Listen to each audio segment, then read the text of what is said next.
बिस्मिल्लाहिर्रहमानिर्रहीम। खुल के बोल के साथ मैं हूं एतजाज तकी। आज के प्रोग्राम में हम सबसे पहले तो जिक्र करेंगे कि तहरीक इंसाफ का जो सवाबी में जलसा हुआ वो कामयाब था या नाकाम था, और उसके बाद जो सूरत हाल डेवलप हुई विद इन पीटीआई उसकी क्या वजूहात हैं।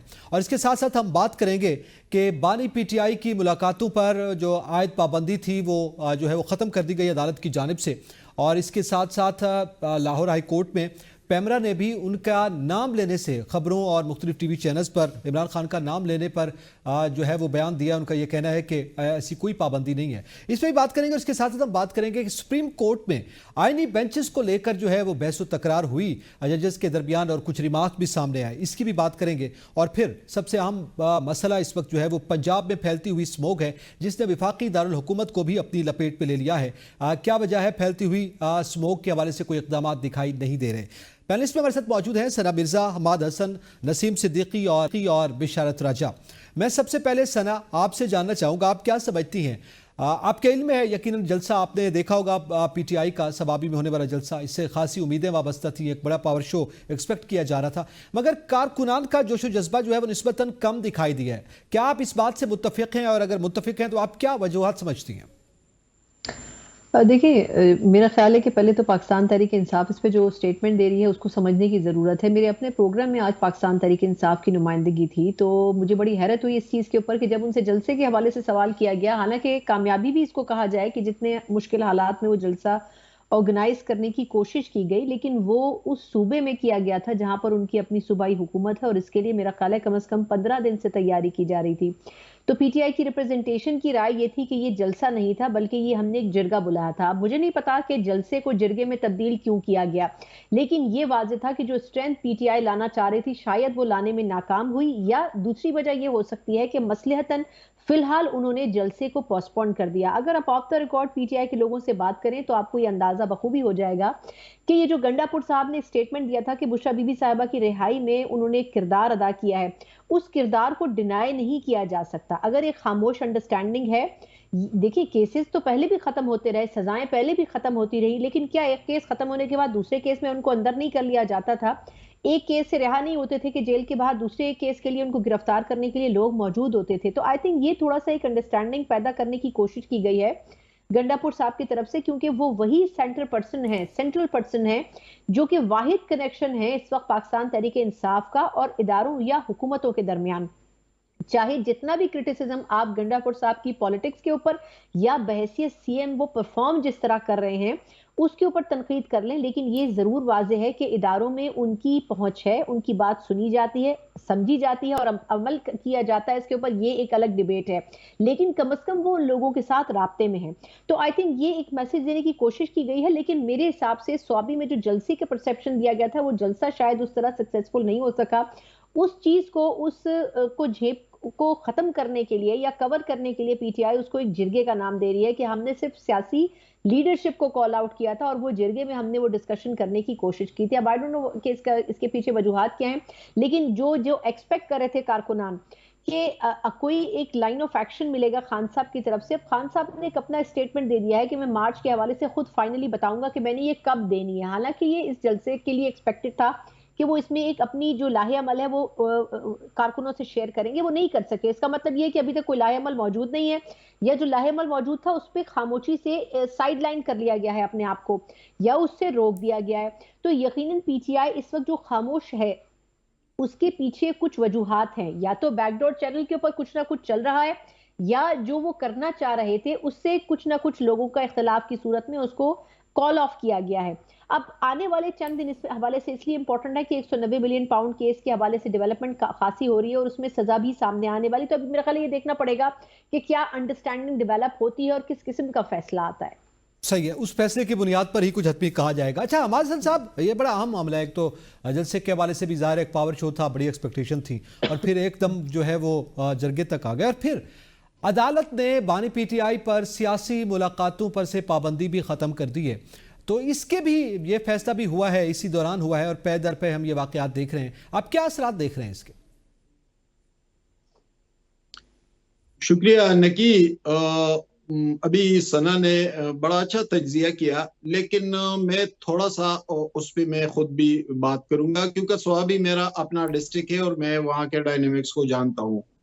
देखिए, पीटीआई के जलसे की नाकामी की बड़ी वजह जो है वो पीटीआई के अंदरूनी इख्तलाफात भी थे, और उसकी निशानदही मैं बहुत पहले कर भी रहा था, क्योंकि इस जलसे में आप देखें तो आतिफ खान इसमें शरीक नहीं, जो इमरान खान के पुराने और करीबी रफाका में से एक हैं, क्योंकि उसी आतिफ खान को 24 घंटे के अंदर अंदर 2 एंटी करप्शन के नोटिस मौसूल हो चुके थे, और सबको पता है कि वो अली अमीन गंडापुर के कहने पर हुआ था। इसमें मुश्ताक गनी शरीक नहीं हुए थे, जो साबिक स्पीकर हैं, लेकिन हजारा में उमर अयूब ग्रुप उनको आगे नहीं आने दे रहा है। तो इसमें इमरान खान का कसूर नहीं, लेकिन जो पीटीआई के अंदरूनी कशमकश और इख्तलाफात है, तो उस वजह से लीडरशिप ने भी उसमें शिरकत नहीं की। दीर स्वात के एमपीएज और एमएनएज भी नाराज थे वजारतों पर, तो वो लोग भी इसमें शामिल नहीं थे ज्यादा तादाद में। और उसके जो जो एक्सपेक्ट किया जा रहा था कि इसमें इतनी तादाद होगी, उससे बहुत कम थी। अब आते हैं आपके सवाल की तरफ। देखिए, इमरान खान पर पाबंदी उठाई जा रही है या उस हवाले से बात की जा रही है, तो ये तो उनका हक है। यकीनन वो केसेस का सामना तो करेंगे जो केसेस उन पर हैं, और अदालतों में वो पेश भी हो रहे हैं, या उनके वकला पेश हो रहे हैं, या अडियाला के अंदर अदालत लग रही है तो उसमें इमरान खान को पेश किया जा रहा है। लेकिन कम से कम अगर उनसे पाबंदी हटाई जा रही है, तो कम से कम ये जो जिस सूरत हाल का हमें सामना है और जहां पर हम रह रहे हैं, जो जो हमारे जमहूरी अक़दार के साथ जो कुछ हुआ है, यहाँ सिविलियन क़यादतों के साथ जो कुछ हुआ है, यहाँ पर जमहूरियत के साथ जो कुछ हुआ है, तो ये सब कुछ तो हमारे सामने है। और यहाँ पर बदकिस्मती से हमारे तमाम वज़राए आज़म ने इसको भुगता है, जो आज इमरान खान भुगत रहे हैं। लेकिन कम से कम अगर ये सूरत हाल बेहतरी की जानिब जा रही है, तो कम से कम एक सहाफ़ी की हैसियत से तो हमें उसका साथ देना चाहिए। बाकी रहे उनके ठीक है। मामलात जो अदालतों में है, तो उसको वो फेस कर रहे हैं और उनके वकला पेश हो रहे हैं, तो ठीक है, उसके जो नताइज सामने जाहिर है आएंगे उसके वो फिर मुताबिक देखेंगे। ये आप समझते हैं एक अच्छा फैसला है कि मुलाकातों पर पाबंदी जो है वो खत्म की गई है। यकीनन यकीनन जी, यकीनन ये एक अच्छा फैसला है, यकीनन ये एक अच्छा फैसला है। अच्छा फैसला। अच्छा, अब इसी में नसीम सिद्दीकी साहब आप क्या समझते हैं? अब बहुत सी ज़ाहिर है शबाबी जलसे को लेकर उस पर भी आप भी कमेंट करेंगे उसकी रीजनिंग, लेकिन अब खान साहब ने ये कहा है, इमरान खान साहब ने, कि वो खुद फाइनल कॉल देंगे। अच्छा, ये फाइनल कॉल का अभी जैसे पहले भी जिक्र हुआ कि वो बड़े अरसे से सुना जा रहा है कि वो फाइनल कॉल देंगे, मगर अभी तक वो फाइनल कॉल नहीं आई। आप क्या समझते हैं? देखिए एतजाज, सीधी सी बात है। मतलब ये कि अगर पॉपुलैरिटी की बात करें या कह रहे हैं कि पार्टी के अंदर इख्तलाफात है या सवाबी का जलसा नाकाम हो गया, बात ये है कि टॉक ऑफ द टाउन जो है वो इमरान खान है, वो पीटीआई है। भले आपका प्रोग्राम हो, भले सवाबी जलसा हो, भले पूरे मीडिया या सोशल मीडिया उस पर डिस्कस सवाबी का ही जो है वो जलसा हो रहा है। दूसरी बात ये कि जब लीडर अंदर होता है तो इख्तलाफात पैदा होते हैं, और ऐसी कोई बात नहीं है कि लीडर के बगैर जो है वो, जब कहा जाता है कि फलां ने टेक ओवर कर लिया, उसके इख्तलाफात उसके साथ है, लीडर लीडर ही होता है। आपने देखा कि बड़ी बातें की जाती थी कि 2018 के इलेक्शन में जहांगीर खान के जहाज में भर भर के लोग लाए जाते थे, और इमरान खान की बैकबोन वो थी, जीत की वजह जहांगीर खान थे या अलीम खान पैसे लगाया करते थे, उनको एटीएम कहा जाता था। लेकिन जब आईपीपी बनाई गई, और इसीलिए बनाई गई कि शायद जो जितने स्टॉलवर्ड्स हैं या बड़े बड़े नाम हैं, उनको अगर पीटीआई से निकाल लिया जाएगा तो एक बड़ी मुत्तहिद किस्म की एक बड़ी पार्टी जो है वो खड़ी हो जाएगी। फिर आपने हशर देख लिया कि अपनी सीटें तक अलीम खान या जहांगीर तरीन नहीं जीत सके, और अभी भी अलीम खान अगर असेंबली में मौजूद है तो फार्म 47 की वजह से है।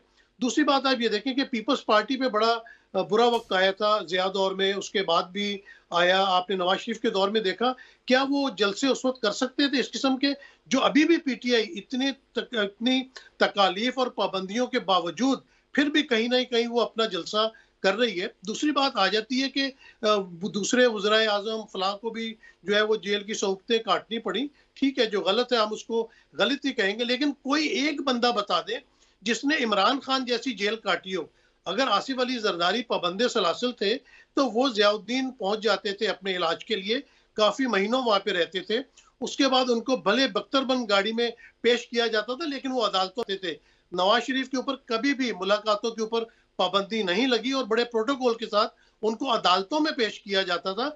इमरान खान की तो वाहिद मिसाल है कि ना उनकी तस्वीर वहां से निकलने दी जा रही है, ना उनको खुद जेल से बाहर निकलने दिया जा रहा है। जो भी ठीक है। अपना मुकदमात है वो जेल के अंदर चलते हैं। और अगर इस तरह कोई लीडर डटा हुआ है तो मेरे ख्याल से उसकी कामयाबी ही कामयाबी है, उसकी पार्टी की भी कामयाबी है कि वो जिस तरह रेजिस्टेंस कर रहे हैं, इसका मुकाबला किसी भी दूसरी पार्टी से नहीं किया जा सकता। नहीं किया जा सकता। अच्छा बिशारत राजा साहब, आप क्या समझते हैं? अब जाहिर है बानी पीटीआई का या इमरान खान का नाम लेने के बाद आज पैमरा ने बताया अदालत को, लाहौर हाई कोर्ट में, उन्होंने कहा कि जनाब हमारी तरफ जानिब से तो कोई ऐसी पाबंदी नहीं है उनका नाम लेने पर, जबकि सूरत हाल जो है वो प्रैक्टिकली हम देख भी रहे हैं। तो अब इस पे आप क्या कहेंगे? क्या ये कोई सेल्फ सेंसरशिप है या जो है गैर एलानिया सेंसरशिप है हुकूमत की जानिब से? क्या मामला है?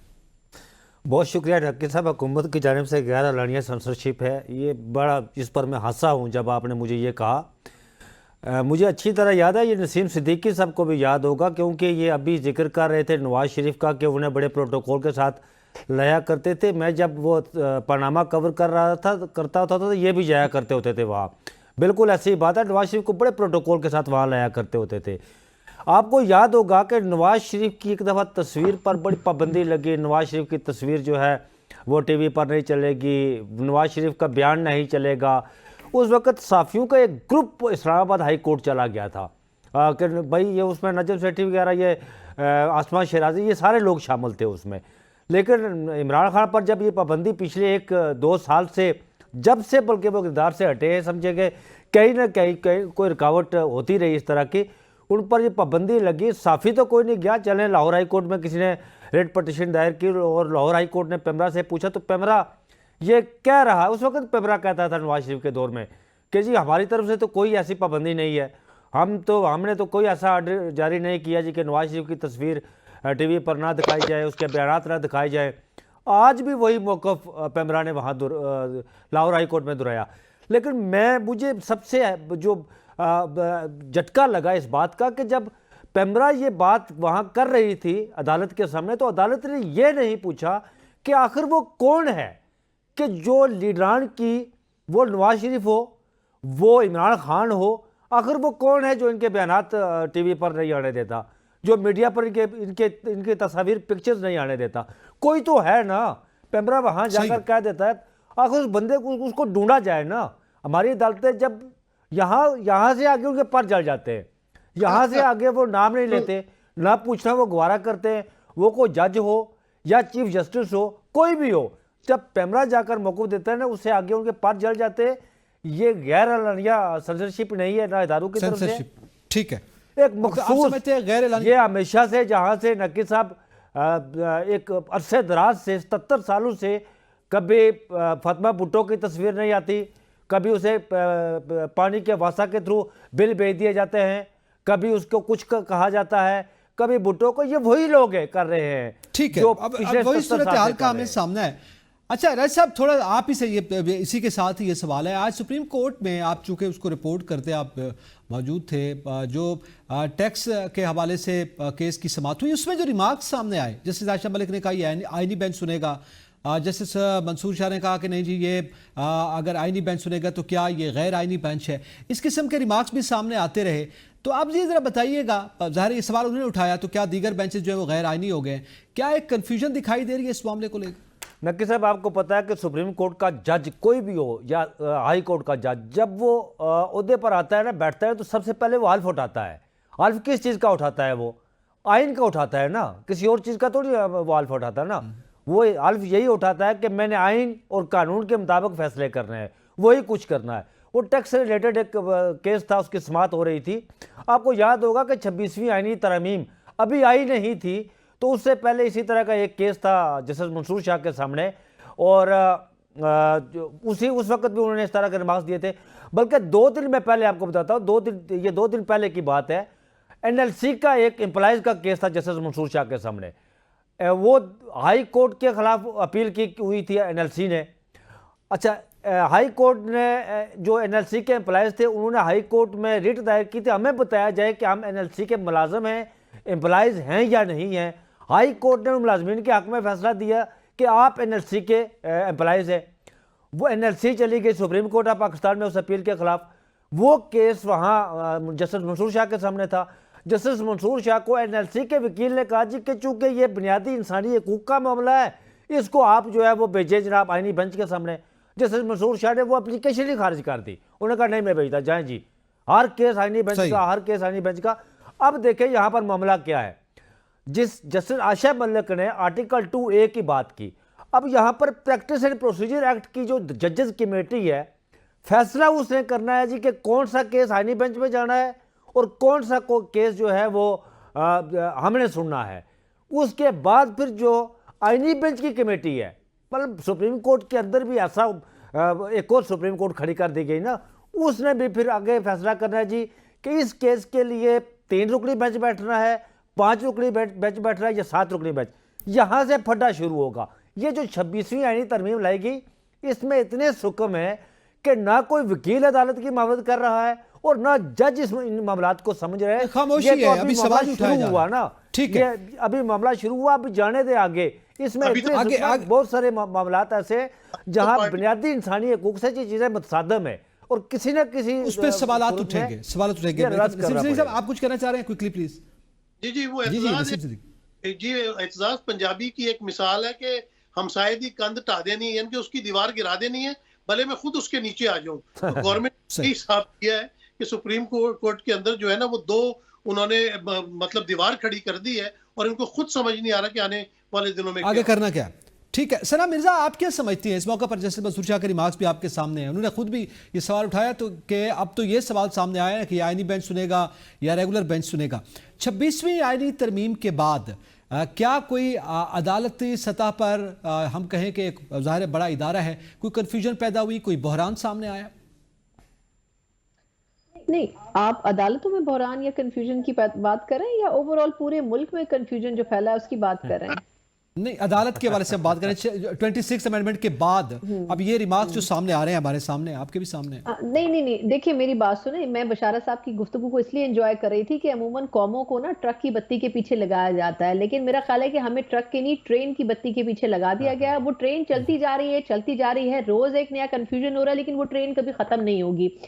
कंफ्यूजन सिर्फ इतना नहीं है कि हमें कौन से केसेस कहां भेजने, कंफ्यूजन ये है कि कौन से केस में फायदा उठाना है और वो केस कॉन्स्टिट्यूशनल बेंच को भेजना है, और कौन से केसेस ऐसे हैं जो कि सिर्फ अवामी मफाद के हैं। किसी की तलाक का केस, किसी की शादी का केस, किसी की जायदाद का केस। किसी ने सही कहा था कि जो बचे कुचे केसेस हैं वो सिर्फ सुप्रीम कोर्ट में भेजे जाएंगे। मेरा ख्याल ये था कि 26th अमेंडमेंट का बुनियादी मकसद ये था कि जजेस का टेन्योर, उनकी तैनाती के तरीकाकार पर बात होगी, लेकिन आपने तमाम बातें करने के बाद हाथी गुजार दिया, दुम छोड़ दी। अब उस दुम के लिए फिर आप बिल्स लेके आए कि जजेस की तादाद इतनी होनी चाहिए, फिर सर्विसेज चीफ्स का तरीकाकार तैनाती का ये होना चाहिए, फिर टेन्योर ये होना चाहिए। तो मेरा ख्याल यह है कि जितना पीपल्स पार्टी और JUIF कर सकते थे उतना उनसे काम ले लिया गया, लेकिन उसके बाद जो बचा हुआ काम वो नहीं कर सकते थे, वो काम वो बिल्स की सूरत में लाए। कंफ्यूजन का मसला यह है कि अगर जस्टिस याया आफरीदी साहब चाहें भी तो बहुत ही कम अरसे में आप भी और मैं भी और हम सब देखेंगे कि वो कितनी जल्दी एक कंट्रोवर्शियल दौर की तरफ जाएंगे। एक ऐसा कंट्रोवर्शियल जुडिशियल दौर जिसमें सारे जजेस वोकल होकर एक दूसरे के खिलाफ बात करेंगे। ये जो मंसूर अली शाह साहब ने पिछले 1 हफ्ते के दौरान 2 मुख्तलिफ केसेस में कहा है कि क्या हम यहाँ पर मक्खियां मारने तो नहीं बैठे, मतलब इनडायरेक्टली उनका मतलब यही था कि ये केस भी आप आईनी बेंचेस में लेके जाएंगे, कुछ हमारे लिए भी रहने देंगे। उनकी ऑन रिकॉर्ड स्टेटमेंट है कि कुछ केसेस हमारे लिए भी छोड़ दें। फिर ये कि क्या हम गैर आईनी तरीके से बैठे हुए। तो कहने का मकसद मेरा ये है कि सिर्फ ये समझने की बात है कि आप सुप्रीम कोर्ट के सीनियर तरीन जजेस को ये बता रहे हैं कि आपको ये काम करना नहीं आता, इस काम के लिए हमें कॉन्स्टिट्यूशनल बेंचेस में जाना पड़ेगा। मुझे ये बताएं, अगर एक दिन में 100 मुकदमा सुप्रीम कोर्ट में सुने जाते हैं, हर वकील उठकर ये कह दे कि ये तो आपकी डोमेन में आता नहीं है और इसके लिए हमें कॉन्स्टिट्यूशनल बेंचेस में जाना पड़ेगा, आपका मामला और आपका केस तो वहीं लटक गया। इस बात की क्या एश्योरेंस है कि जो कॉन्स्टिट्यूशनल बेंच में केस जा रहा है वो 30 दिन के अंदर, 3 महीने के अंदर या 6 महीने के अंदर निपटा दिया जाएगा? आप अनलिमिटेड टाइम के लिए लिंगर ऑन करने के लिए उन केसेस को कॉन्स्टिट्यूशनल बेंचेस में भेज देंगे। फिर ये कि आपने अगर अपने फायदे के लिए कॉन्स्टिट्यूशनल बेंचेस बनाए थे तो आपको उसको तरीकाकार को और नैरो डाउन कर लेना चाहिए था कि फला चीज के जो केसेस हैं सिर्फ वही कॉन्स्टिट्यूशनल बेंचेस में जाएंगे। कहने का मकसद ये है कि ये जो पूरा क्रियोस फैलाया गया है, इसमें हुकूमत के साथ साथ उन लोगों के दिमाग भी मौजूद हैं जिनकी ख्वाहिश के ऊपर कॉन्स्टिट्यूशनल बेंचेस बनाए गए हैं, चाहे वो हुकूमत का हिस्सा है या वो हुकूमत का हिस्सा नहीं है, लेकिन इसके ऊपर प्रॉपर होमवर्क नहीं किया गया। अगर होमवर्क किया गया होता तो ये जो इस्लामाबाद में इन दिनों खबरें हैं कि अब मजीद 2 तरमीम आपको लानी पड़ेंगी। एक, आपको ये वजाहत करनी पड़ेगी कि कॉन्स्टिट्यूशनल बेंचेस किस तरीके से काम करेंगे, और 26वीं तरमीम में जो सुखम रह गए उसके लिए भी आपको अमेंडमेंट लानी पड़ेगी। तो इसका मतलब यह है कि आपने होमवर्क नहीं किया, आपने उजलत में, जल्दबाजी में यह काम कर दिया, क्योंकि जस्टिस फायज ईसा साहब बकौल बिलावल भुट्टो जरदारी साहब के इसके लिए बेस्ट चीफ जस्टिस थे। उनके जाने के बाद कोई भी जज अपने हाथों से अपने पैर और हाथ नहीं काटता। तो मेरा ख्याल है कि उन्होंने जो कदम उठाया वो कोई और चीफ जस्टिस नहीं कर सकता था। इसलिए हुकूमत अनप्लान्ड और कंप्लीट किए बगैर होमवर्क के इस पूरी तरमीम को मार्केट में लेके आ गई। नक्की साहब, मैं एक सना में अच्छा, एक इजाफा करना चाहूंगा। नक्की साहब इजाजत दे, मैं सना ने बात की, मैं इजाफा करना चाहूंगा। आज जो आईनी बेंच का सरबराह बनाया गया जस्टिस अमीनुद्दीन खान, आज उन्होंने रिसर्चर्स को, रजिस्ट्रार को और दूसरे लोगों को बुलाकर पूछा, बताएं मेरा क्या काम है, मैंने क्या करना है। जो आईनी बेंच का सरबराह बनाया गया उसे पता ही नहीं मैंने क्या करना है। अच्छा, अब आईनी बेंच की सरबराह की आपने बात की, हमासन साहब मैं आपसे जानना चाहूंगा। दूसरा मैं एक पॉइंट और भी कहना चाहूंगी, ये मेरे से बेहतर बता सकते हैं कि जो जस्टिस अमीनुद्दीन साहब हैं, आई थिंक उनकी एक्सपर्टीज है सिविल केसेस से मुताल्लिक, कॉन्स्टिट्यूशनल केसेस तो उनके पास इतने ज्यादा रहे ही नहीं। सना मेरी बात सुने, कोई ऐसा केस जस्टिस अमीनुद्दीन ऑनरेबल जज है, वो सुप्रीम कोर्ट के, मैं सुप्रीम कोर्ट कवर करता हूं, कोई ऐसा केस नहीं उनके क्रेडिट पर जिसे अदालत के अंदर बतौर नजीर पेश किया जाए, कोई ऐसा केस, सिंगल वन। ठीक है, फिर वही है ना कि फिर इंटेंशंस सामने आती हैं हुकूमत की। अच्छा हमासन साहब, आप क्या कहेंगे? जस्टिस अमीनुद्दीन खान ने भी आज आईनी बेंचेस के हवाले से जो है वो बुलाई है, कमेटी का जो है मीटिंग की गई है और उसमें उनको ब्रीफिंग दी गई है कि आईनी बेंचेस की वर्किंग कैसे होगी और कितनी जल्दी और कौन कौन से मुकदमात जो है निपटाए जाएंगे। तो जाहिर है फिर पहले ये रिमार्क्स सामने आए थे, सीनियर प्यूनी जज हैं ऑनरेबल जस्टिस मंसूर अली शाह, और उसके बाद फिर ये प्रैक्टिस भी हमें देखने में मिली है। क्या आप समझते हैं कि इसी वजह से उजरत में ये भी बुलाया गया? देखिए, हम फौरी तौर पर क्यों एक्सपेक्ट कर रहे हैं कि तमाम मामलात एक सही समत में चलेंगे। जाहिर है आईनी बेंच का क़याम अभी आया है, चंद ही दिन हुए जस्टिस अमीनुद्दीन खान साहब को हेड बनाया गया है, तो जाहिर है कि आगे चलकर मामलात तय पाएंगे, कोई मैकेनिज्म तरतीब दिया जाएगा, देखा जाएगा केसेस की नौइयत को, फिर उस पर जो हेयरिंग होगी तो उससे भी बहुत सारे रास्ते खुलेंगे। फौरी तौर पर हम क्यों एक्सपेक्ट कर रहे हैं और इस तनाजुर में देख रहे हैं कि इस जस्टिस अमीनुद्दीन खान को बेंच का सरबराह बना दिया गया है। तो देखिए, अभी तो हमें थोड़ा सा इंतजार कर लेना चाहिए, केसेस को आना चाहिए, केसेस पेश होंगे, वो कला आर्गुमेंट्स करेंगे, जजेस अपने कमेंट्स देंगे, अपने फैसले देंगे, तो उसके बाद फिर उस पर हम बात करेंगे। हम फौरी तौर पर उस पर एतराज नहीं उठा सकते।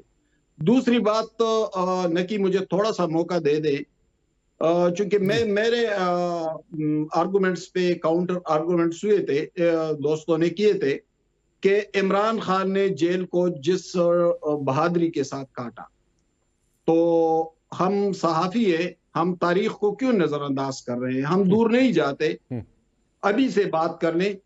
अभी जो नवाज शरीफ जेल में थे और इमरान खान ही हुकूमत में थे, तो उनकी अहलिया आखिरी सांस से ले रही थी, उन्हें टेलीफोन तक करने दिया गया था। और क्या उनकी बेटी को गिरफ्तार नहीं किया गया था उनके सामने? क्या एक मिनट मुझे मुकम्मल नसीर साहब आप मुझे मुकम्मल करने दे, फिर मैं आपको नहीं बोलने दूंगा अगर आप मुझे आर्गुमेंट्स नहीं करने दे रहे हैं। बोलिए मुझे थोड़ा सा बात करने दे। तो उनकी बेटी को जिस तरह गिरफ्तार कर लिया गया था, क्या राना सनाउल्लाह पर झूठे हीरोइन का मुकदमा नहीं डाला गया था? क्या बहुत सारे वर्करों को नहीं उठाया गया था? और जाए तारीख में, क्या इस मुल्क के मुंतखब वज़ीर-ए-आज़म को रात के सन्नाटे में फांसी पर नहीं लटकाया गया था और उनके खानदान को उनका चेहरा तक नहीं देखने दिया गया? उनकी बेटी और उनकी बीवी के साथ जो कुछ हुआ, या क्या बात कर रहे हैं? हम सहाफत कर रहे हैं? हम कोई इमरान खान के तर्जुमान है कि बस इमरान खान के साथ ये ज्यादती हो रही है, किसी और के साथ नहीं हुई। और इमरान खान के तो 130 आर्टिकल्स इंटरनेशनल मीडिया में छपते हैं। आपका पॉइंट आ गया अहमद साहब, वो आप कंपेयर करें उनके साथ और इनको। यार ये कोई जेल है, ये कोई सख्ती है? आप जाकर नवाज शरीफ, बेनजीर भुट्टो, जुल्फिकार अली भुट्टो, उनकी तारीख देख ले, उनके कैदोबंद की सोहबतें देख ले, उनके साथ नारवा हुए जुल्म को देख ले, और इसको देख ले। उनकी बीवी को आजाद कर दिया गया, उनकी बहन को आजाद कर दिया गया है, और सूबे में उनकी हुकूमत बनने दी नसीम गई। सिद्दीकी साहब, आप हमाद साहब आपका पॉइंट आ गया, लेने दी गई। छोड़े यार, ये तारीख कम से कम तारीख को तो सही समत में चलने दे, सही इमरान खान बयान किया जाए। ठीक है, मेरे ख्याल में अब आपका पॉइंट एस्टैब्लिश हो गया है हमाद साहब। नसीम साहब, आप कहते हैं कि साथ कोई ज्यादती नहीं हुई, ये कोई सहाफत है? नसीम साहब आप जी जी, मेरे ख्याल में ये सवाल भी है इसी के साथ जी कर दी। ये कोई जलसा नहीं हो रहा, ये टॉक शो हो रहा है। और ये कोई, मैंने हमाद साहब से सहाफत नहीं सीखनी। जिस नवाज शरीफ की ये मिसालें दे रहे हैं, उसको लंदन भेजा गया। वो अपनी बीवी से मिलने के लिए भी लंदन गया था, उसके बाद भी प्लेटलेट्स गिरे हैं, वो लंदन गया था। बेनजीर भुट्टो को भी जो है हॉस्पिटल भी जाती थी, उनको जो अदालत में केसेस चलते थे। कोई ऐसी मिसाल दें भुट्टो साहब के अलावा के जो अदालत के अंदर केसेस चले हुए, और भुट्टो साहब को भी जेल से अदालत लाया जाता था। इमरान खान को जब से गिरफ्तार किया, एक दफा अदालत में पेश किया। आप सहाफत की बात करते हैं, साइड तो आप लेते हैं, आप तज्जिया करें, आप मवाजना करें और लॉजिक के साथ जवाब दें। जो मैंने चीज पूछी है उसके ऊपर आप तो ऐसे सुलझ जाते हैं जिस तरह इमरान खान ने पता नहीं आपका नहीं थी। कम से कम बात तो इंसाफ पर करे। बेनजीर भुट्टो, नवाज शरीफ और जुल्फिकार अली भुट्टो के पीछे कौन सा डिप्टी सुपरिटेंडेंट जेल हमाद साहब, अब वो मेरे ख्याल में वो अपनी बात कंप्लीट कर लें, फिर इस पे आप सुनने का हौसला रखें ना। नसीम सिद्दीकी साहब की टर्न है सर, नसीम सिद्दीकी साहब को बोलने दें जी। जब आप अपनी बात कर रहे थे तो आपने मुझे कहा कि आप ना बोले और मैं खामोश हो गया, और आप अपनी इतनी लंबी तकरीर करके सुनने का हौसला पैदा करें। हौसला होना चाहिए। जी सिद्दीकी साहब क्विकली प्लीज, जी क्विकली प्लीज। जी, मैं ये बात कर रहा था कि जिस तरह मामलात चल रहे हैं, सारी दुनिया देख रही है कौन मामलात को चला रहा है। जिस तरह आपने इमरान खान साहब के नाम लेने की भी बात की, तो तमाम चीजें एस्टेब्लिशमेंट की तरफ से आ रही हैं, और इनको भी पता है कि तमाम चीजें एस्टेब्लिशमेंट की तरफ से आ रही है। आईनी बेंच की बात हो रही थी, लाजमी बात है कि जिस तरह अभी आपने उनको एक सरबराह बना दिया, आपने तो इतनी बड़ी सुप्रीम कोर्ट में डिवीजन पैदा कर दी है। ये मुल्क आइन और कानून के ऊपर चल रहा है। आइन के मुताबिक बात कौन सी चल रही है? क्या आपने आइन के मुताबिक मुल्क में इंतखाबात करा दिए थे? क्या आइन के मुताबिक जो 8 फरवरी को इलेक्शन में पार्टी जीती है, क्या आपने आइन के मुताबिक उसको आपने हुकूमत दे दी? तो ये आइनी बेंच सारा ढकोसला है। आपने रास्ता रोकना था मंसूर अली शाह का, मुनीब अख्तर का, आपने रोक लिया। वो प्यूने जज है, वो सीनियर जज है, लेकिन आपने फिर एक जूनियर जज को आईनी जो अदालत है उसका सरबराह बना दिया। और सरबराह भी ऐसा बना दिया कि जो वो फाइनल वोट था वो अमीन उद्दीन साहब खुद जो है हाथ खड़ा करके अपने आप को वोट दे रहे हैं। तो ये तो कहते ना कि शहर के लोग जालिम से उसे खुद भी मरने का शौक। तो ये तो सुप्रीम कोर्ट ये फैसला सर, ये 7-5 से आया था फैसला। बिशारत राजा साहब, चले हमाद साहब आपका मैं वजह लेता हूं, ब्रेक का टाइम हो गया। ब्रेक के बाद हम इस पे यकीनन आपका पॉइंट ऑफ व्यू आप भी रिस्पॉन्ड करना चाहेंगे, आप कीजिए, उस पर भी बात करेंगे, लेकिन अपनी टर्न पे यकीनन बात करेंगे। और इसके साथ साथ स्मोक का भी एक बड़ा मामला है, अवामी मामला है, उस पर भी बात करेंगे। ब्रेक के बाद साथ रहेंगे। Welcome back. ब्रेक से पहले जो बात हो रही थी उस पर मेरे ख्याल में रिस्पॉन्ड करना चाह रहे थे आप हमाद साहब, जी बोलिएगा प्लीज क्विकली।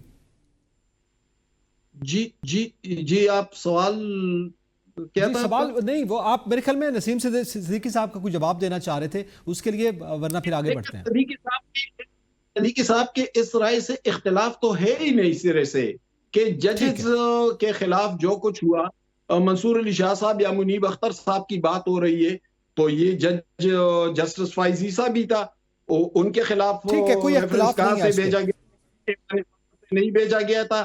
क्या वो सदर इमरान खान की के नहीं थे? क्या उस वक्त इमरान खान की हुकूमत नहीं थी? हमें देखे हमें एक जैसे नजर से देखना चाहिए मामलात को। ये नहीं कि हम जस्टिस मुनीब अख्तर का साथ दे जिन्होंने पार्लियामेंट का इख्तियार छीना था। 63A का क्या फैसला आया था हमारे, फिर कहीं और चली जाएगी बात। आप सिद्दीकी साहब का आप रिस्पॉन्ड करना चाह रहे थे इस पे, थोड़ा आगे बढ़ते हैं। और वो ये बात है कि सना, मैं आपसे जानना चाहता हूँ, ये बताइएगा स्मॉग पंजाब में, हम मेरे ख्याल में पंजाब में रहने वाला तो हर शख्स अच्छी तरह उसको भुगत पी रहा है, और आप भी जानती हैं कि इस वक्त वो उसका फैलाव बढ़ता चला जा रहा है, और फिर वफाकी दारुल-हुकूमत इस्लामाबाद भी उसकी लपेट में आ गया। जबकि हम पंजाब की बात करें तो वज़ीर आला भी बाहर के दौरे पे हैं, चलें वो हैं या बड़े मियाँ साहब हैं, चलें वो भी बाहर के दौरे पे हैं या इलाज के लिए गए हुए हैं, वज़ीर माहौलियात भी स्विट्ज़रलैंड है। तो ऐसे एनवायरनमेंट में क्या आप समझती हैं कि उनका यहाँ होना ज़रूरी था?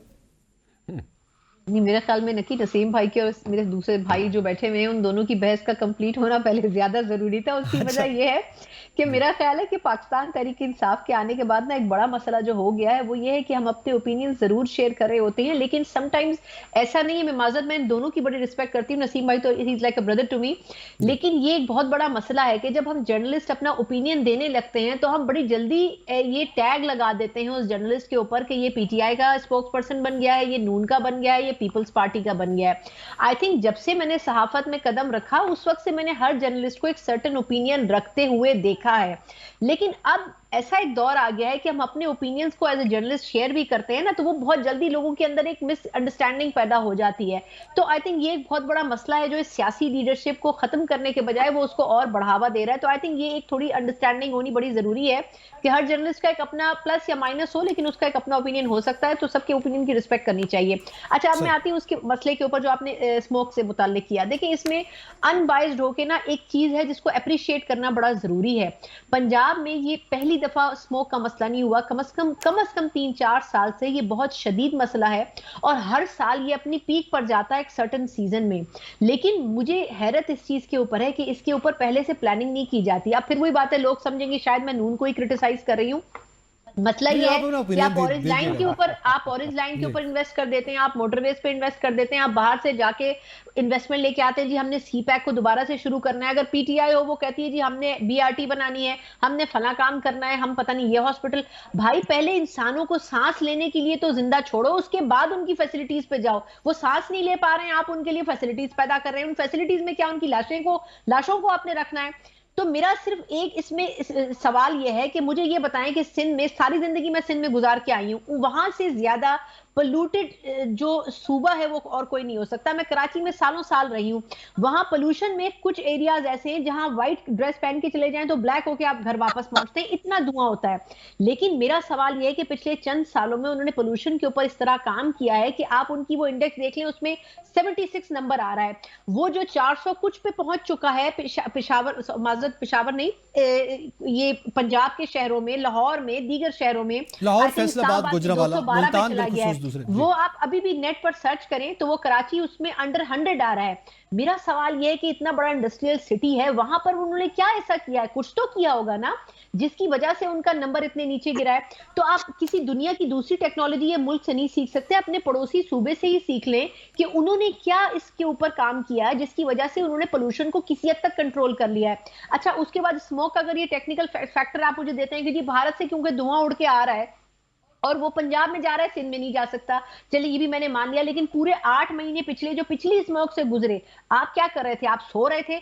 आपने उस वक्त पंजाब की हुकूमत से बात क्यों नहीं की? आपने उनको लेटर्स क्यों नहीं लिखे? आपने इंटरनेशनल एनवायरमेंटल एजेंसीज को क्यों नहीं राब्ता किया? आपने क्यों नहीं कहा कि उनके ऊपर पाबंदियां लगाई जाएं? वो सुबह 8 महीने 9 महीने के बाद ये सब कुछ करेगा, उससे पहले इसके ऊपर एक्शन होना चाहिए। जब लोग सांस की बीमारी में मुब्तला हो गए तब आपको याद आया, खुद आप जेनेवा में जाके गले का इलाज करवा रहे हैं। लेकिन यहाँ पर आप जो लोग सांस की बीमारियों का शिकार हो रहे हैं, मुझे ये बताएं, एक दिन आप वहां गुजारे, 7 साल आपकी उम्र के कम हो जाते हैं, या पता नहीं आप 15 दिन गुजारे, आई डोंट नो, लेकिन मुझे ये बताएं कि मिनटों के हिसाब से लोगों की जिंदगियों का टाइम कम हो रहा है, लेकिन किसी को परवाह ही नहीं है। लोग अपने अपने घरों में या बाहर मुल्कों में जाके सैर कर रहे हैं। सवाल यह है कि आप पहले से प्लानिंग क्यों नहीं करते हैं? अगर ये प्लानिंग पिछले चंद सालों में, महीनों में की गई होती तो आज इस वक्त हम इतने बुरे फेज से ना गुजर रहे होते। ठीक है, पहले से प्लानिंग, होमवर्क नहीं किया जाता और सिर्फ बयान दिए जाते हैं। अच्छा, इसी पे आगे बढ़ेंगे और मैं आपसे, चले हमाद साहब आप इसे जान लेता हूँ कि अब ज़ाहिर है पॉलिटिकल सिचुएशन तो अपनी जगह पे है, मगर ये तो एक अवामी मामला है। स्मोक का बढ़ जाना एक टेक्निकल मामला है, इस पर इकदाम किए जा सकते थे, ना मुताल्लिका महकमों ने कोई काम किया है, ना कोई होमवर्क है, ना कोई पॉलिसी सामने आई है। आप क्या समझते हैं? और फिर इस्लामाबाद, आप यकीनन खुद यहाँ पे मौजूद हैं, इस्लामाबाद के दारुल खिलाफत से आप ताल्लुक़ रखते हैं, तो आपने यानी आपकी रिहाइश है वहाँ पे, सॉरी ताल्लुक़ आप नहीं रखते, ताल्लुक़ आप खैबर पख्तूनख्वा से रखते हैं। आपने खुद देखा होगा इस्लामाबाद में, जो कि माजी में हमने देखा 1-2 सालों में ये फर्क पड़ा है, पहले कभी नहीं हुआ था, यहाँ तक फैला। और यहाँ पे 2 मंसूबे शुरू कर दिए गए हैं। अब ज़ाहिर तामीरात एक बड़ा मामला है। हम पंजाब की बात करें तो लाहौर कोर्ट में ये मामला पड़ा है, उन्होंने कहा है कि जनाब आप यहाँ पे तामीरात नहीं करेंगे। तो तामीरात भी इन्हीं दिनों में शुरू कर दी गई। क्या उनमें 6 महीने ताखीर नहीं की जा सकती थी? उस तरफ आता हूँ नहीं, लेकिन अभी बीबी ने जो बात की, तो देखिए मैं और नसीम सदीकी साहब एक दूसरे से इख्तिलाफ करेंगे तो सियासी वर्कर और जो हमारे जूनियर्स हैं सहाफत में, वो तब एजुकेट होंगे ना। अगर हमारा नुक्ता नजर हर जगह एक जैसा हो, हम इख्तिलाफ न करें, हम लड़े नहीं, तो फिर सीखेंगे कहाँ से? नहीं, मैं माजरत चले, अपने भाई से सिर्फ इतना कहूंगी। नहीं, मैं मेरी बात को मिसअंडरस्टूड किया मेरे भाई ने। मैं ये नहीं कह रही थी कि इख्तिलाफ नहीं करें। इख्तिलाफ ही जमहूरियत का हुस्न है और इख्तिलाफ ही एक सहाफी रख सकता है। मतलब हम और आप एक दूसरे की बामी अंजुमन सताइश बामी करने के लिए नहीं बैठे हुए। मेरा सिर्फ कहने का मकसद ये था कि ओपिनियन सबका अलग अलग होता है। हाँ, आप उस पर डिबेट कर सकते हैं, लेकिन उस डिबेट में भी दूसरे के ओपिनियन को रिस्पेक्ट देनी चाहिए। मैंने तो सिर्फ इतनी सी अर्ज की थी अपने सीनियर्स के साथ। अगर उन्होंने माइंड किया तो मैं बहुत माजरत चाहती हूँ। चले हमारे साथ वगैरह टैग नहीं लगना चाहिए ना किसी जमात का। जी, मैं बात कर रहा हूँ, सहाफती तनाजुर में बात कर रहा हूँ कि हम एक दूसरे से इख्तिलाफ करना चाहिए। यही इख्तिलाफ ही तो इंटेलिजेंसिया का बुनियादी इसी पर खड़ी होती है। देखिए, आपने सवाल पूछा स्मोक के हवाले से, तो पंजाब हुकूमत, पहले तो हम ये सवाल उठाए कि जो वजीर माहौलियात है वो इस वक्त स्विट्जरलैंड में क्या कर रही है। ठीक है, क्योंकि यहाँ स्मोक है साहिबा इसलिए गई हुई। क्या समझते हैं? मेरे ख्याल में यहाँ स्मोक है तो स्विट्जरलैंड चली गई। हमाद साहब देखिए, मरियम नवाज साहिबा यकीनन बीमार हैं, जो मेरी इतलात है, और वहां पे वो ट्रीटमेंट कर रही है या किसी डॉक्टर के पास गई है, जो भी है, तो उन्हें तो जाना चाहिए था। लेकिन उनके साथ तो 2 बैग उठाए मरियम औरंगजेब क्या कर रही है वहां पर, जबकि सूबे को एक मुश्किल सूरत हाल का सामना है। स्मोक पूरे पंजाब में फैल चुका है, इस्लामाबाद तक आ चुका है। हालात देखिए, 1952 में लंदन में यही ऐसा ही एक स्मोक आया था, 12,000 हलाकतें हुई थी। लेकिन उन लोगों ने फौरी तौर पर, जिस तरह बीबी ने बात की कि हुकूमती मशीनरी हरकत में नहीं आ रही है, बार बार ये मसाइल का सामना है, और हम ये इल्जाम भी इंडिया पर कि वहां से धुंध आ रही है, वहां से धुआं आ रहा है, वहां से ये आ रहा है। भाई आ रहा है तो फिर आप लोग क्या कर रहे हैं? आप लोग कहां पर बैठे हुए हैं? ये इसी पंजाब में तो आपने 25-30 साल हुकूमत भी की है, आपने उसका क्या तदारुक किया? लंदन की बात में कर रहा था कि 1952 में वहां पर स्मोक आया था और 12,000 हलाकतें हुई थी, लेकिन उन्होंने ये उससे सीखा क्या? 1956 में 4 साल के अंदर उन्होंने उसके लिए कानून साजी कर ली थी। लेकिन यहाँ हमारे यहाँ कानून साजी तो क्या, इसके हवाले से पहले से जी हमाद साहब, बिल्कुल आपका ये जवाब आ गया। आप जरा क्विकली आगे बढ़ते हैं। नसीम साहब, आप क्या समझते हैं? लाहौर हाई कोर्ट में भी आज बहस हुई, जिसका भी पहले भी जिक्र किया गया। अच्छा, इसमें हम देख रहे हैं रेस्टोरेंट बंद हो रहे हैं, स्कूल बंद हो रहे हैं, पंजाब में रेस्टोरेंट्स बंद हो रहे हैं, तालीमी सरगर्मियां मुअत्तल हो रही हैं, दुकानें जल्दी बंद कर दो। ये तामीरात नहीं बंद हो रही, मंसूबे क्या इतना इसी टाइम पे करना जरूरी है? आप क्या समझते हैं? देखिए, एतजाज बात यह है कि अपना हमाद साहब ने बिल्कुल सही मिसाल दी कि लंदन में जो 52 में स्मोक का मसला आया था, तो उन्होंने उसको बड़े पैमाने पे जाके किया था कि ये कहां से, और उसकी रूट कॉज को पकड़ा था। हमारे मुल्क में क्या होता है, रूट कॉज को पकड़ते नहीं है, और यानी कि अमृतसर से जो है ना बॉर्डर पास करके यहाँ पे स्मोक आ रही है, और आप अमृतसर का जो है एयर इंडेक्स देख लें और लाहौर का एयर इंडेक्स देख लें, आपको पता चल जाएगा। दूसरा बात है, मुल्तान से कौन सा इंडिया का बॉर्डर लगता है, फैसलाबाद से इंडिया का कौन सा बॉर्डर लगता है। तो रूट कॉज को नहीं पकड़ते। असल में इनकी जो मेंटेलिटी है ना, हमारे सारे हुक्मरानों की, सब शामिल है उसमें। यानी कि वो जो दूसरी जंग अजीम के बाद मलका फ्रांस ने देखा कि मुल्क में बड़ी गुर्बत है और लोग लाइनों में लगे हैं, तो अपनी वज़रा से पूछा कि ये क्या चक्कर है। उन्होंने कहा लोगों के पास रोटी खाने को नहीं है। तो मलका ने कहा फिर वो केक क्यों नहीं खा लेते। तो इसी तरह एतजाज साहब, आपने कहा स्मोक हो रही, तो भाई आप स्विट्जरलैंड क्यों नहीं चले जाते स्मोक से बचने के लिए? तो बात यह है कि इसकी तदारक करना पड़ेगा बड़े पैमाने पे। आपके ये जो भट्टा है, इनको बंद करना पड़ेगा, जो इतना धुआं दिन में निकालते हैं। उसके अलावा जो आपकी फसलें जलाई जाती हैं, बड़े पैमाने पे आके आपको इसकी कानून साजी करनी पड़ेगी और उस पर अमल दरामद करना पड़ेगा। ये होटल बंद कर दिए, ये स्कूल बंद कर दिए, इनसे कोई फायदा नहीं होगा। तो बात यह है कि जब इंटेलेक्चुअली चीजें देखी जाएंगी तो फिर मुल्क के लिए कुछ बेहतरी हो सकती है। जी शायद राजेश साहब, आपके नज़दीक लाहौर, मुल्तान, फैसलाबाद, गुजरांवाला, आपको पता है, अब बड़ी खबर है कि वहाँ पे मुसलसल हम देख रहे हैं रोजाना एक जो है ना जिला जो है उसमें वहाँ पे स्कूल्स बंद किए जा रहे हैं, रेस्टोरेंट्स ये वो सब बंद कर दें। चलें, खैर पब्लिक को खुद भी ख्याल करना चाहिए, लेकिन क्या यही मसले का हल है आप समझते हैं? और फिर तामीरात वाला, वो मैंने नसीम साहब से पूछा, साहब वही सवाल आपके सामने रखता हूँ। इस्लामाबाद में भी इस वक्त जो है स्मॉग है, यहाँ पे तामीरात 2 मनसूबे यहाँ पे शुरू हुए हैं, इसी तरह लाहौर में भी मनसूबा जात जो है वो जारी हैं, वो नहीं रुक रहे, लेकिन बाकी चीज़ें बंद हो रही हैं। तामीरात क्यों रोकें जी? तामीरात से तो हमें आप किक्स बैक्स कमाते हैं, पैसे कमाते हैं, तामीरात क्यों रोकें जनाब? यहाँ देखें इस्लामाबाद में श्रीनगर के सामने पूरा एक वहाँ वो अंडर पास पता नहीं क्या फ्लाई ओवर बना रहे हैं, तामीरात नहीं रोकेंगे हम स्कूल बंद करेंगे, हम यूनिवर्सिटीज़ बंद करेंगे, हम कॉलेजेस बंद करेंगे, हम रेस्टोरेंट बंद करेंगे और हम मार्केटें बंद करेंगे। तामीरात से हमारे खांचे पूरे हो रहे हैं, हमारे पैसे हमें आ रहे हैं। हमाद हसन साहब ने फरमाया यहाँ पर कि ठीक है नहीं करेंगे जी मैं कह रहा हूँ कि जहां पर लोहे की डिमांड हो वो बंद नहीं करेंगे। हाँ बिल्कुल, जहाँ लोहे की डिमांड होती है वो बंद नहीं करेंगे। हमाद हसन साहब ने फरमाया चले अल्लाह ताला मरियम नवाज को सेहत कामला दे, और वो बीमार है, चली गई है। मैं हैरान इस बात पर हूँ कि वो बैग उठाए हुए वो खातून जो वेदर क्लाइमेट की मिनिस्टर हैं वो वहाँ क्या कर रही हैं जिनेवा में जाकर? मैं इस बात पर, उन्हें तो इस वक्त मुल्क के अंदर होना चाहिए था, उन्हें बैठकर तो पॉलिसी बनानी चाहिए थी।